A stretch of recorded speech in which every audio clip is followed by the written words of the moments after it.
avant l'effet marché. À l'appel de l'intersyndicale, ce sera demain jeudi, la 5e journée de mobilisation contre le projet de réforme des retraites. Avant une pause, vacances des Parisiens obligent jusqu'au 7 mars.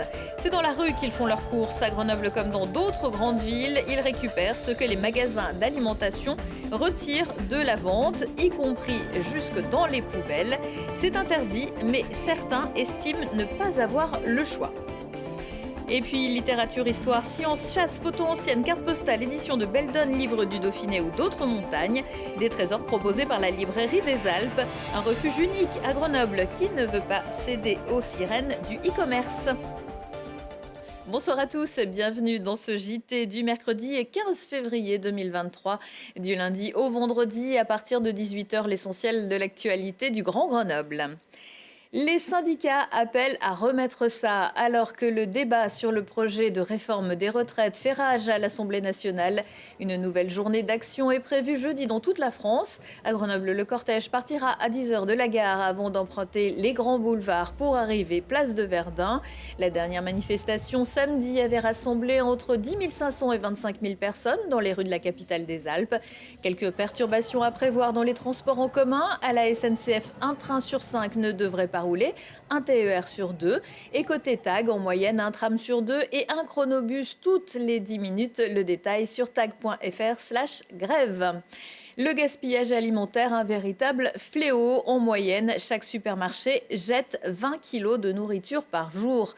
Alors avant le passage des bennes à ordures, la fratrie des glaneurs solidaires grenoblois s'organise chaque lundi pour récupérer les produits périmés ou non, mais encore consommables, dans les poubelles des supermarchés de l'agglomération. Avec la quantité récupérée, certains n'ont même plus besoin de faire leurs courses. Lina Badreddine, elle les a suivis.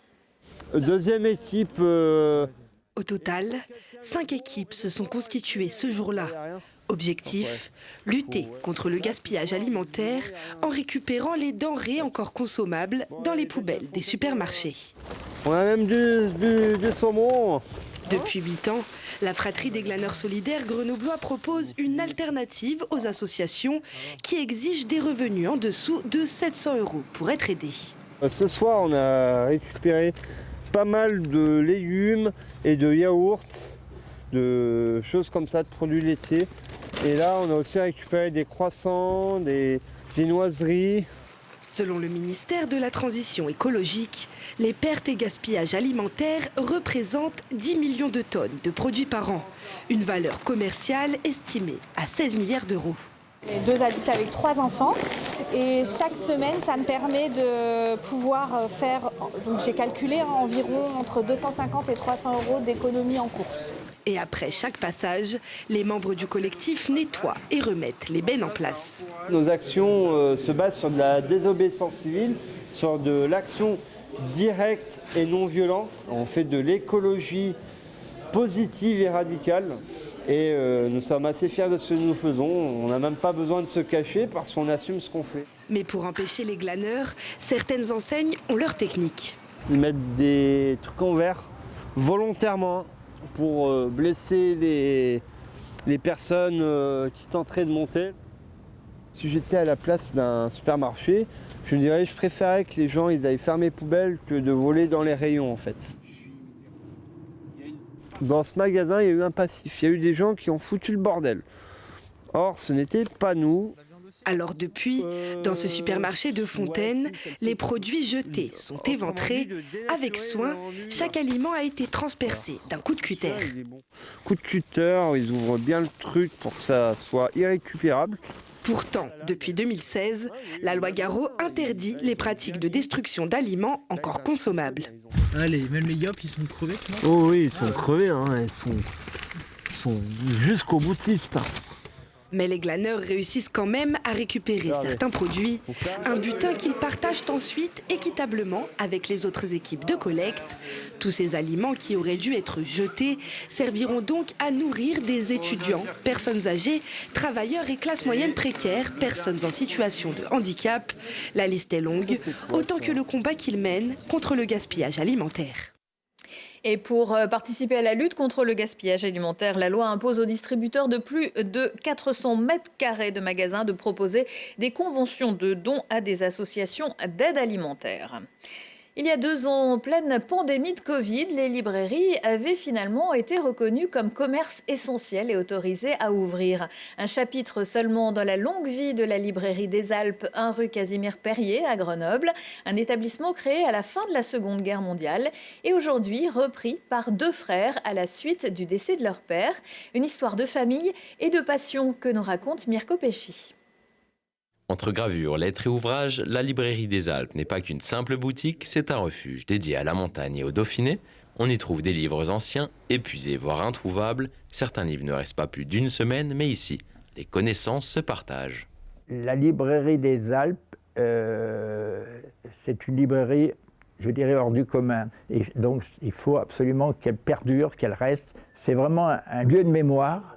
Et moi, je m'y sens très à l'aise. Il y a le plaisir d'aller dans des livres, de rechercher dans les livres, de retrouver des informations qu'on trouve nulle part ailleurs. Et c'est dans une librairie telle que la librairie des Alpes qu'on peut continuer de partager et d'échanger. Je crois que les gens ont besoin d'échanger et de rencontrer des personnes qui sont érudites, mais en même temps qui sont passionnées, parce que quelque part, on transmet cette passion. Cette transmission commence lorsque Raymond Joffre ouvre la librairie en 1992. À 58 ans, l'âge où il est parti à la retraite, il était alors collectionneur de livres. Après sa disparition en octobre 2021, ce sont ses 2 fils, Pascal et Olivier, qui gèrent aujourd'hui la librairie. Dans cette librairie, on trouve 2 types d'ouvrages. On retrouve les premières éditions, des ouvrages historiques, que ce soit des ouvrages de régionalisme, ou alors les éditions originales des grands récits de la montagne. Il y a notamment des grands textes qui sont très recherchés. Je remercie mon frère d'avoir eu la présence d'esprit de reprendre cette librairie et de m'entraîner avec lui. C'est un vrai plaisir, parce qu'au contact des clients, on apprend énormément de choses. Ici, on se laisse séduire par plus de 15 000 références et l'on découvre l'histoire de notre belle région. Voilà de quoi ajouter quelques beaux livres à sa bibliothèque. Pascal et Olivier Joffre aimeraient maintenant pouvoir relancer le salon du livre alpin créé par leur père. Et n'oubliez pas évidemment d'acheter vos livres dans des librairies. Un mot de sport en hockey sur glace. Grenoble et Cap étaient à nouveau face à face mardi soir, un peu plus de 2 semaines après la finale de la Coupe de France.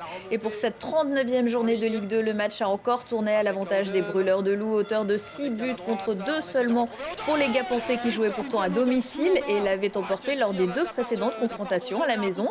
Ça fait 100 points tout rond pour Grenoble qui garde donc la tête du classement. J'aurais bien aimé vous parler d'exploit 10-0 à Azonski, mais ni Coralie Frasse-Sombé dans le slalom parallèle des mondiaux de Méribel, ni les sœurs Chevalier aux mondiaux de biathlon à Oberhof n'ont brillé aujourd'hui. Ce sera peut-être pour plus tard.